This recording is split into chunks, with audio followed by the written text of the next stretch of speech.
Me pidieron ayudar con una mudanza, pero estaban vaciando mi propia casa. Nunca voy a olvidar ese día. No por lo que vi al llegar, sino por la sensación que se me quedó enterrada en el pecho.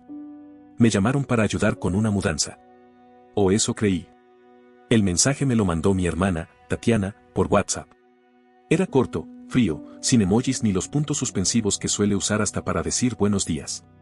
Solo decía, ¿tienes libre hoy? Necesito que me ayudes a empacar unas cosas. Es urgente. Te paso la ubicación. Ya con ese tono algo me olía mal. Tatiana es experta en dramatizar, le encanta armar novelas por cualquier estupidez, y justo en ese momento me lanza algo tan neutral. Pero bueno, era mi hermana, y por más que la relación se había enfriado en los últimos meses, yo seguía siendo el mismo idiota que creía que los lazos de sangre aún significaban algo. Además, lo admito, me sentía medio culpable de estar tan alejado de la familia. Pensé que quizá era una señal para reencontrarnos, para arreglar cosas. ¡Qué estupidez! Almorcé a medias, un sándwich seco que me supo a nada, agarré las llaves del carro y manejé casi 40 minutos hasta la dirección que me había mandado. No había una dirección escrita, solo el pin en el mapa. Otro detalle raro que decidí no cuestionar. Cuando doblé por la calle, fue como si se me apagara algo en el cuerpo. Ahí estaban. 2 camiones de mudanza gigantes parqueados frente a mi casa. Mi casa. Hombres sacando cajas, electrodomésticos, muebles. Incluso vi, con una especie de náusea en la garganta, cómo bajaban mi colchón, ese que había comprado con el primer pago decente de un trabajo que me costó meses conseguir. Frené tan en seco que los cauchos chillaron. Me bajé sin cerrar la puerta del carro, con el corazón golpeándome las costillas. Caminé directo hacia ellos, gritando, sin entender, sin respirar bien, sin saber si estaba soñando o viviendo un episodio mal editado de mi vida. Uno de los tipos, con chaleco y cara de estar a cargo, se me acercó con una hoja en la mano y me preguntó si yo era el nuevo inquilino. Sentí como se me escapaba una risa irónica. No por gracia, sino por lo absurdo del comentario. ¿Nuevo inquilino? Soy el dueño de esta casa, hermano, ¿qué carajos están haciendo? El tipo se puso blanco. Literalmente blanco. Revisó el papel, lo giró, lo volvió a ver. Me mostró una orden de mudanza, firmada. A nombre de Tatiana. Con una nota escrita a mano que decía autorizado por la familia. Mi apellido estaba ahí, como si eso le diera legalidad. Como si con escribir familia se pudiera robar una vida entera. Me fui directo hacia la puerta. No pedí permiso. Empujé como si tuviera que volver a conquistar lo que ya era mío. Adentro, no había nada. O al menos, no quedaba nada visible. Cada rincón estaba siendo desmantelado. Cuadros en el suelo. Estanterías vacías. Fotos empacadas. Todo metido en cajas marcadas con cinta negra. Como si alguien hubiera decidido que mi existencia podía archivarse sin preguntarme. Corrí hasta el estudio, mi lugar seguro, donde guardaba documentos, contratos, recibos, cartas importantes. Abierto. Vacío. Solo papeles sueltos de cosas sin valor. El resto, desaparecido. Lo más macabro no era el robo físico. Era el mensaje. Me estaban vaciando la casa sin decir una sola palabra. Sin un aviso. Sin un correo. Como si yo no existiera. Como si se pudiera arrancar todo de un hombre y esperar que lo acepte con un café y una sonrisa. Salí de nuevo y empecé a llamar a Tatiana. Primero con furia. Luego con desesperación. Le mandé audios, mensajes.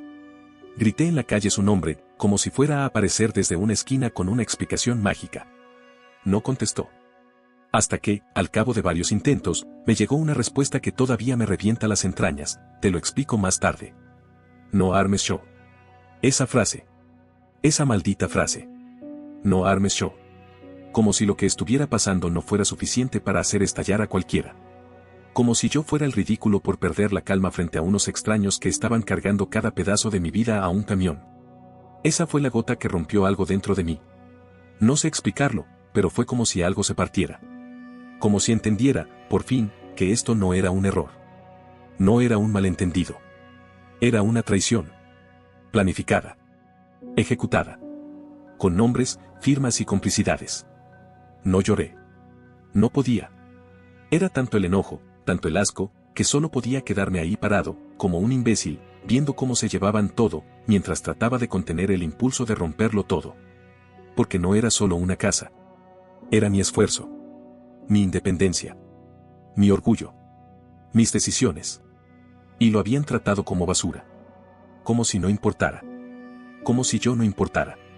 Ahí fue cuando lo entendí, algo se había roto para siempre. Y no había forma de volver atrás. No me iba a quedar con los brazos cruzados. No esta vez. Si creían que podían hacerme esto y largarse como si nada, se equivocaron de Andrés. Iban a pagar. Uno por uno. Caja por caja. Pasaron 2 días completos desde que vi mi casa vaciada como si fuera un departamento abandonado. No podía dormir. Cerraba los ojos y volvía a ver las cajas, los marcos tirados, las paredes desnudas. Volvía a escuchar a ese tipo preguntándome si yo era el nuevo inquilino. Como si yo fuera un extraño en mi propia vida. Me quedaba dormido a ratos con el celular en la mano, esperando que Tatiana me mandara algún mensaje, algo que explicara lo que había hecho. Pero nada. Cero. Ni una llamada. Ni una disculpa. Ni siquiera el intento de justificarse. Y lo peor no fue la traición en sí, sino el silencio. Esa actitud de no pasa nada. Como si yo estuviera exagerando. Como si no fuera tan grave. Como si sacar mis cosas, sin consultarme, sin mi permiso, sin una conversación previa, fuera un acto normal de cariño familiar. Eso me enfermaba más que cualquier documento. Al tercer día decidí volver a la casa, aunque no sabía ni para qué. Tal vez para comprobar que no todo se había ido. Para encontrar al menos un vestigio de que alguna vez vivía ahí. Pero no. Ya no era una casa. Era una cáscara vacía, sin alma. Las paredes hacían eco. El aire era espeso. Todo lo que alguna vez tuvo sentido estaba desarmado o simplemente desaparecido. Algunas estanterías quedaron a medias, como si hubieran desistido a última hora. Vi una bolsa de basura rota con ropa sucia, una lámpara tirada en el suelo, cinta pegada en las esquinas. Como si se hubieran ido a las carreras, pero sin remordimiento. Caminé por el pasillo con una mezcla de rabia y duelo. Como si estuviera atravesando el cadáver de algo que una vez me dio vida. Me detuve frente a la pared donde antes colgaba el cuadro que me regaló mi mamá antes de morir. No estaba. Ni siquiera eso respetaron. Me arrodillé ahí mismo, sintiendo un nudo en la garganta que no sabía si era tristeza o furia, y me senté en el suelo como si ya no tuviera fuerzas para sostenerme. Dejé que el cuerpo se venciera. Que el orgullo se apagara un segundo. Saqué el celular y empecé a revisar. Correos, carpetas, documentos viejos, facturas, todo lo que pudiera decirme cómo demonios hicieron esto sin que me enterara. Y entonces lo encontré. Un correo reenviado desde la cuenta de Tatiana a una dirección desconocida. El asunto decía, traslado aprobado, documentos adjuntos. Lo abrí con las manos temblando. Y ahí estaba, una supuesta autorización firmada por mí, donde cedía temporalmente la administración del inmueble por motivos de salud mental y estrés financiero, dándole poder a Tatiana para actuar en mi nombre. Me quedé en shock. La firma era una basura. Ni siquiera se tomaron la molestia de imitarla bien. Era un garabato hecho con desdén. Pero ahí estaba, impresa, fechada, escaneada, como si eso fuera suficiente para justificar lo que habían hecho. Se me revolvió el estómago. Salud mental. Usaron eso como excusa. Me declararon, por cuenta propia, como alguien inestable. Y sobre esa narrativa montaron todo el plan. Tatiana había fabricado una versión de mí como un tipo roto, incapaz de manejar su vida, para así quedarse con mis cosas sin que yo pudiera reclamar. No era solo una ladrona. Era una manipuladora. Una cobarde. Seguí buscando. Y encontré algo peor. Una notificación de preventa emitida por una empresa inmobiliaria con la que yo jamás en mi vida había tenido contacto. Decía que la propiedad iba a ser puesta en el mercado dentro de un mes. Que había un acuerdo familiar y que se estaban haciendo arreglos internos para facilitar el proceso. Y ahí, otra vez, el nombre de mi padre. Hernando. Figuraba como parte del acuerdo. Como respaldo. Como garante. Y fue ahí donde la última duda se me fue del cuerpo. Esto no era obra de Tatiana solamente. Esto era un puto complot. Mi familia había decidido, de común acuerdo, borrarme del mapa. No hay forma de que esa cantidad de documentos existiera sin la ayuda de varias personas. Tatiana no tiene ni el cerebro ni el descaro para mover eso sola. Me fui al carro sin decir nada. Sin llorar. Sin gritar. Solo me senté. Cerré la puerta con calma. Apoyé las manos en el volante y respiré con los ojos cerrados. Vi mentalmente sus caras. La de Tatiana, la de mi papá, incluso la de mi tía Nubia, que llevaba años desaparecida por salud emocional. Las vi, ahí, reunidas, planificando, hablando de mí como si yo no existiera, como si no fuera parte de ellos, como si fuera un trámite más, un estorbo. Y entonces entendí algo. No era por la casa, no era por lo material. Esto era algo personal. Esto venía cocinándose desde hacía tiempo. Y yo, por confiado, nunca vi las señales. Pensé que la sangre aún significaba algo. Qué ingenuo fui. Ellos cruzaron todos los límites. Y esta vez, no iba a perdonar. No iba a ceder. Porque si creían que podían joderme la vida y seguir tomándose cafecitos en Instagram como si nada, se iban a tragar esa calma. Yo no sabía cómo ni cuándo, pero lo que sí sabía era que esto no iba a quedar así. No podía quedar así. Ahora, la venganza no era un deseo. Era una obligación. 5 días habían pasado desde que encontré los documentos. Desde que confirmé, con pruebas en la mano, que no se trataba de un malentendido ni de una cagada familiar improvisada. No. Era algo mucho peor. Era una decisión fríamente calculada. Una puñalada con precisión quirúrgica. Lo que me carcomía por dentro no era solo el hecho de que me hubieran robado mi casa, mis cosas, mi espacio. Era esa seguridad con la que actuaban. Esa maldita arrogancia silenciosa con la que todos seguían sus vidas, como si nada. Como si pensaran que yo iba a quedarme de brazos cruzados. Como si incluso descubriéndolo todo, no pudiera hacer nada para revertirlo. Y esa certeza fue lo que me dio fuerza. La noche del 6º día, después de repasar 1000 veces cada archivo, tomé la decisión de confrontarla. A la cara. Sin rodeos. Manejé hasta la casa de Tatiana. Quedaba a 15 minutos de la mía, bueno, de la que era mía. Me bajé tranquilo, pero por dentro iba con una tormenta tragada. Toqué la puerta. Me tomó casi un minuto escuchar pasos del otro lado. Estaba dudando. Lo sabía. Y cuando abrió, fue como si me viera por primera vez en meses. Se quedó congelada. Ni un hola, ni una excusa, ni una gota de dignidad. Solo se hizo a un lado y me dejó pasar, como quien acepta una tormenta porque sabe que ya no hay techo que la detenga. Entré y lo primero que noté fue la alfombra. Mi alfombra. Esa que compré en una subasta barata cuando por fin pude darme el lujo de adornar la sala.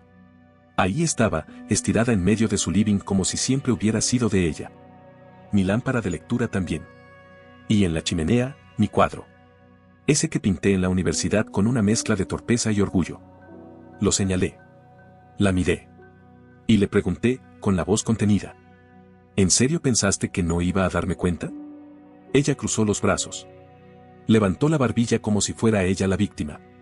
Y me soltó, sin parpadear. Es que tú no entiendes cómo funcionan las cosas ahora. Tuve que cerrar los puños para no romper algo. O romperla a ella. ¿Cómo funcionan qué cosas, Tatiana? Robarme la vida y decir que es por mi bien. Me dijo que mi papá, Hernando, había sugerido que yo estaba inestable. Que pensaban que podía perder la casa por malas decisiones. Que fue un acto de prevención. Que estaban preocupados por mi salud mental. Y decidieron, entre todos, sacarme del juego, empacar mi vida y falsificar documentos sin siquiera preguntarme si estaba bien. Ella agachó la cabeza, pero no por culpa. Por cálculo. Seguía buscando la forma de quedar como la salvadora. Me acerqué más. Le tiré en la mesa la copia impresa del documento con mi firma falsificada. No me digas que no sabías lo que hacías. Porque aquí está tu firma. Aquí está tu mentira. Tatiana se sentó. Murmuró algo que apenas entendí. Solo quería evitar un desastre. ¿Y cuál era el desastre? Que yo siguiera viviendo mi vida sin deberles nada, que no les entregara lo que me costó conseguir. Me decía que yo no sabía qué hacer con mi vida. Que ellos sí. Que alguien tenía que intervenir antes de que hiciera una tontería. Fue ahí donde todo me quedó claro. No era por preocupación. Era por control. Por poder. Me vieron solo. Alejado. Sin esposa, sin hijos, sin aliados.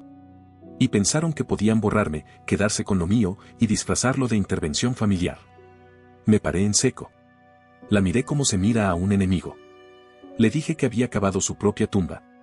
Que cada cosa que firmó, cada palabra que inventó, iba a costarle caro. Y que no pensara por un segundo que yo iba a dejar esto así. Salí de su casa con el corazón ardiendo. Pero con una claridad que no había sentido en días. Esto ya no era una discusión familiar. Era una guerra legal. Llegué al carro, encendí el motor y marqué el número de Camilo, un viejo amigo del trabajo. Abogado laboralista, serio, metódico. Me había ayudado con una demanda por acoso hace años. Le conté el resumen.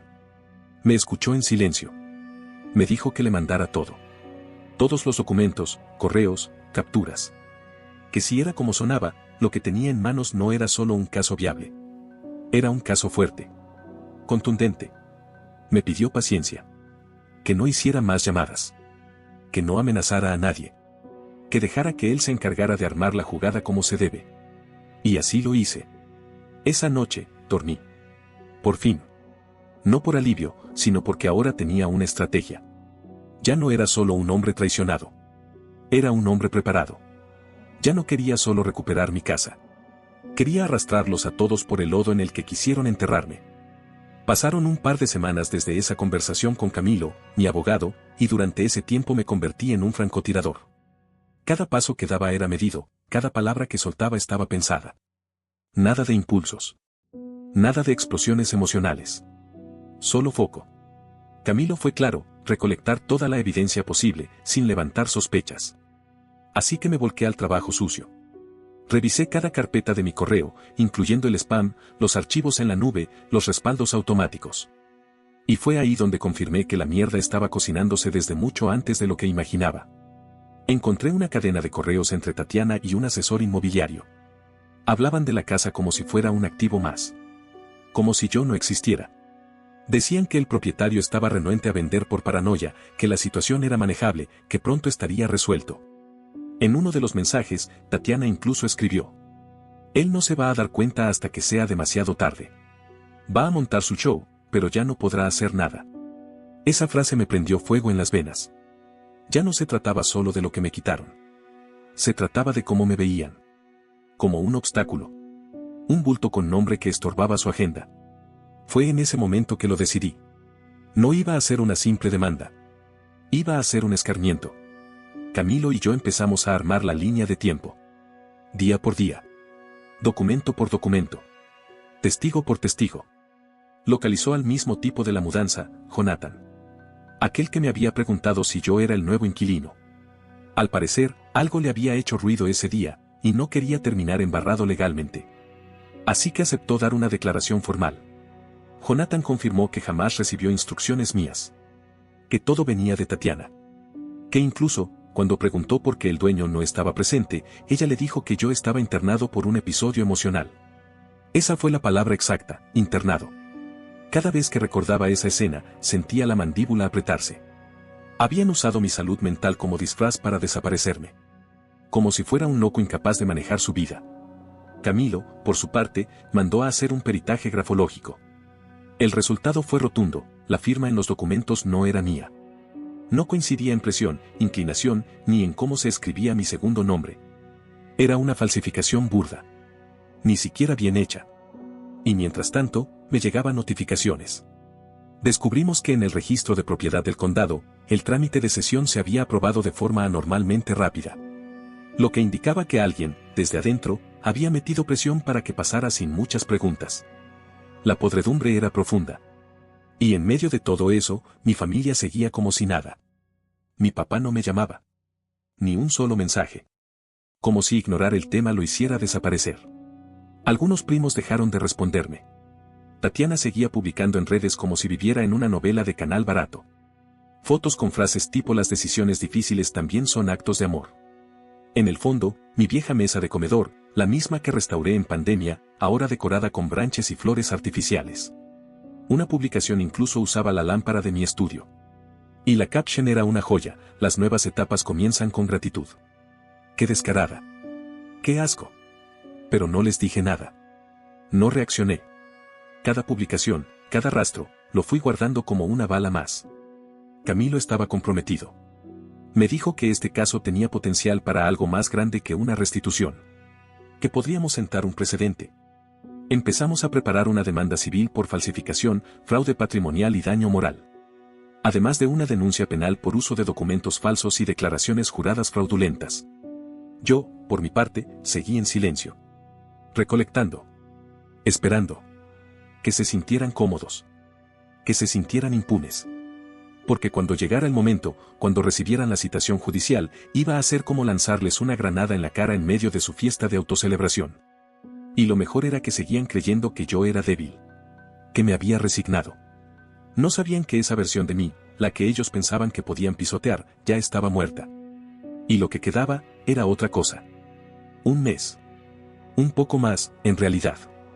Eso fue lo que tomó reunir todas las piezas y armar el caso.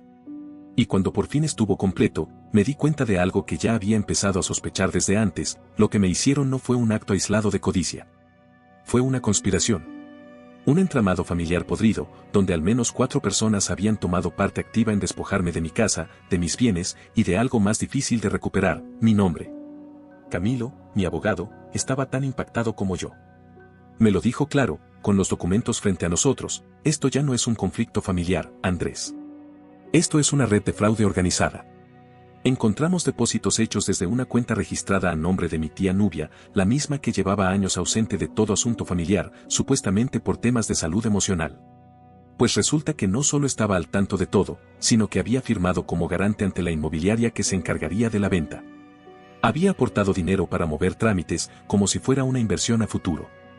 Y lo más enfermo era el discurso que montaron alrededor de mí. Me retrataron como un hombre descompensado, al borde del colapso, incapaz de tomar decisiones. Todo sin pruebas. Sin diagnósticos. Sin informes. Solo con su palabra. Pero el documento que más me quebró fue uno firmado por mi papá. Una declaración juramentada ante notaría, en la que afirmaba que yo tenía antecedentes de comportamiento errático, que me había ausentado voluntariamente y que era un riesgo dejarme a cargo de un bien inmueble. Lo leí en silencio. Sentado frente a Camilo. Sintiendo cómo me apretaba el pecho, no por sorpresa, sino por la brutalidad de esa mentira. Por el nivel de descaro. ¿Cómo puede alguien fabricar esa imagen de su propio hijo? ¿Cómo puede firmarla ante notario y luego dormir como si nada? Lo de Tatiana fue traición. Lo de mi papá fue algo peor. Fue abandono. Y con saña. Esa misma semana empezaron a pasar cosas raras. Recibí 2 llamadas anónimas. En la primera, nadie habló. Solo una respiración tensa, larga, y el clic de alguien colgando. La segunda fue más clara. Una voz distorsionada, probablemente con una app, me dijo: deje de buscar problemas. La familia siempre actúa por el bien de todos, aunque no lo entiendas. Me reí. En serio. Me reí con esa risa seca que nace cuando ya no te queda ni miedo ni dudas. Porque en vez de intimidarme, solo confirmaron que les estaba doliendo. Ya no tenían el control. Se les venía encima todo lo que armaron. Y lo sabían. Camilo presentó la demanda civil ante la Corte del Condado. Falsificación de firma, fraude con fines patrimoniales, difamación y apropiación indebida de bienes. Todo detallado, con fechas, pruebas, audios, testimonios, informes periciales. Al mismo tiempo, inició la denuncia penal por uso de documentos falsos y declaraciones fraudulentas. Cuando salió la citación judicial, preparé un correo. Uno para cada uno de los involucrados: Tatiana, Hernando, Nubia, y el resto de los cómplices que firmaron o facilitaron el proceso. En el asunto escribí una sola palabra: llegó. Adjunté el PDF con el expediente, las imputaciones y la fecha de la audiencia. No agregué más. No necesitaban explicaciones. Ellos sabían perfectamente lo que habían hecho. Las respuestas no se hicieron esperar. Tatiana me escribió llorando. Literalmente. Audios con la voz quebrada, mensajes diciendo que esto se nos salió de las manos, que no era para tanto, que podíamos arreglarlo entre nosotros. Le respondí con una foto. Una captura de su firma en el documento falsificado. Y le escribí: se te fue de las manos el día que firmaste esto. Mi papá no dijo nada. Nunca me llamó. Pero supe, por familiares que aún me hablaban, que estaba furioso. Diciendo que yo era un malagradecido. Que todo lo había hecho por mi bien. Que lo iba a lamentar. Me atraganté de la risa cuando me contaron. Por mi bien, pensé. Estuvo a punto de vender una casa que él no pagó ni en un 5%. Y ahora jugaba al mártir. Pero lo más patético fue cómo empezaron a aparecer los emisarios. Claudia, una prima que no me escribe desde hace años, me mandó un texto larguísimo con frases de manual barato. La familia es lo único que tenemos. No dejes que el rencor destruya lo que tanto hemos vivido. Perdona, porque ellos no sabían lo que hacían. Tuve que respirar profundo para no mandarla al carajo. Le contesté con calma. Si de verdad no sabían lo que hacían, no habrían falsificado mi firma, ni contratado notarios, ni mentido ante la ley. No es ignorancia. Es mala fe. Y ahí no terminó. Camilo logró que la corte emitiera una orden para congelar cualquier movimiento financiero relacionado con la casa. No podían venderla, ni alquilarla, ni recibir un peso más a su costa. La inmobiliaria también fue notificada. Uno de los corredores, viendo cómo se venía el lío, nos mandó una declaración jurada. Afirmó que nunca habló conmigo. Que todo el trato fue con Tatiana. Y que le parecía extraño que el propietario nunca apareciera. Las fichas empezaban a caer. Y lo mejor de todo era que ellos ni siquiera sabían cuántas pruebas teníamos. Cada palabra que habían dicho, cada acto de soberbia, cada silencio cómplice, todo estaba documentado. Y mientras eso pasaba, yo seguía en silencio. Porque esta vez, no era venganza. Era justicia. Y esa, por más que la intenten callar, siempre termina hablando. Pasó casi un año desde que se emitieron las citaciones judiciales. 12 meses desde que decidí que esta vez no iba a agachar la cabeza. Y durante ese tiempo, el proceso legal avanzó como una tormenta que ellos mismos provocaron y que jamás pensaron que iba a escalar tan alto. Cada audiencia fue como un escalón que los arrastraba más profundo. Al principio, intentaron la clásica jugada familiar, minimizar. Su abogado, claramente pagado por Hernando con plata que no era de él, intentó vender la historia del malentendido entre parientes. Dijo que no había intención de fraude. Que todo había surgido de una preocupación genuina. Que en su momento, yo había expresado dudas sobre si quería seguir en esa casa. Pintaron el cuadro de siempre, yo como un hombre frágil, confundido, emocionalmente inestable. Ellos, como los ángeles de la guarda que simplemente intervinieron por amor. Pero lo que no calcularon fue que lo que llevábamos en ese expediente era un tanque de guerra. Camilo presentó todos los documentos, las firmas falsificadas, los mensajes, los correos, los audios, los testimonios de terceros, el peritaje grafológico. Todo. Punto por punto. Expuso cómo Tatiana había iniciado todo montando una narrativa de salud mental, manipulando a varios familiares para sustentarla y moviendo papeles detrás de mi espalda. El perito que contratamos explicó frente al juez cada diferencia técnica entre mi firma real y la falsificada. Lo hizo con tanta claridad que hasta el abogado contrario bajó la mirada mientras hablaba. Jonathan, el trabajador de la mudanza, declaró que jamás vio al dueño de la casa, yo, y que todas las órdenes vinieron de Tatiana. Incluso relató que ella les había pedido hacerlo rápido y sin complicaciones, lo cual reforzaba la idea de que estaban trabajando contra el reloj. Pero lo que terminó de hundirlos fue el testimonio del agente inmobiliario que, ante el juez, afirmó que Tatiana le prometió una comisión doble si lograba agilizar la venta sin mucho papeleo. Ahí el juez levantó la mirada por primera vez. Y no fue una mirada neutra. No. Era la cara de alguien que acababa de ver el corazón podrido del caso. Cuando llegó el turno de Hernando, intentó mantener la compostura. Le preguntaron directamente por la carta juramentada que firmó ante notario, donde aseguraba que yo estaba internado por un brote emocional. El juez le pidió pruebas. Un diagnóstico, una nota médica, una cita psiquiátrica. Cualquier documento. Y no tenía nada. Ni una sola evidencia. Ni un mensaje, ni un audio, ni siquiera un testimonio creíble. Lo único que ofreció fue su palabra. Pero en ese momento, su palabra valía menos que nada. Era basura legal. La sentencia llegó semanas después. Y fue demoledora. El juez declaró nulo todo el proceso de cesión de propiedad. Suspendió de inmediato cualquier intento de venta o arrendamiento y restituyó la casa a mi nombre como propietario único. Además, condenó a Tatiana y Hernando a pagar una indemnización conjunta por daño patrimonial y moral. El monto no cubría ni de cerca lo que me quitaron, pero lo suficiente para dejarles una cicatriz. Y eso no fue todo. El uso de documentos falsificados y declaraciones juradas falsas activó una investigación de la Fiscalía del Condado. Ahí ya no era una cuestión civil. Era penal. Tatiana fue imputada formalmente por falsificación de firma y fraude con fines de lucro. A Hernando le cayó una imputación por complicidad en fraude documental. A Nubia la llamaron a declarar. No fue imputada, pero quedó manchada. Y con ella, todos los que firmaron algún papel, todos los que prestaron su nombre. Algunos perdieron beneficios tributarios. Otros, pequeños negocios familiares que no resistieron el escándalo. Porque sí, esto se volvió un escándalo. La gente habla, y más en una comunidad donde todo se sabe tarde o temprano. Y yo empecé a reconstruir mi casa. Literalmente.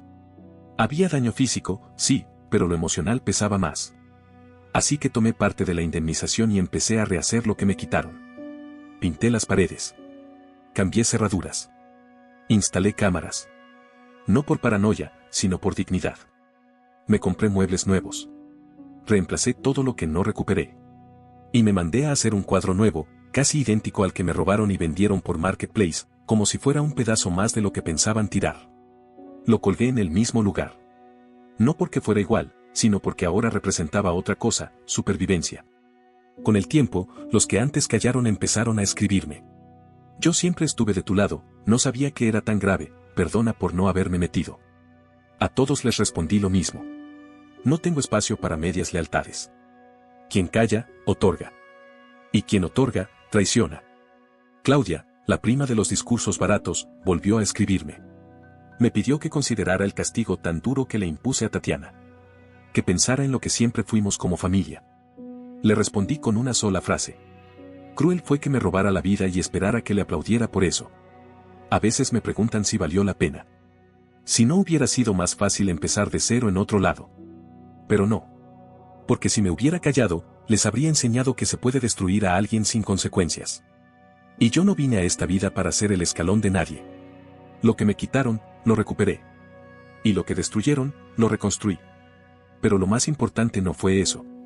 Lo más importante fue que les arranqué la máscara. Ya no pueden fingir. Ya no pueden decir que son decentes. Porque ahora, cada vez que alguien los mire, sabrán lo que hicieron. Y eso es la verdadera venganza. No la sentencia. No el dinero. La exposición.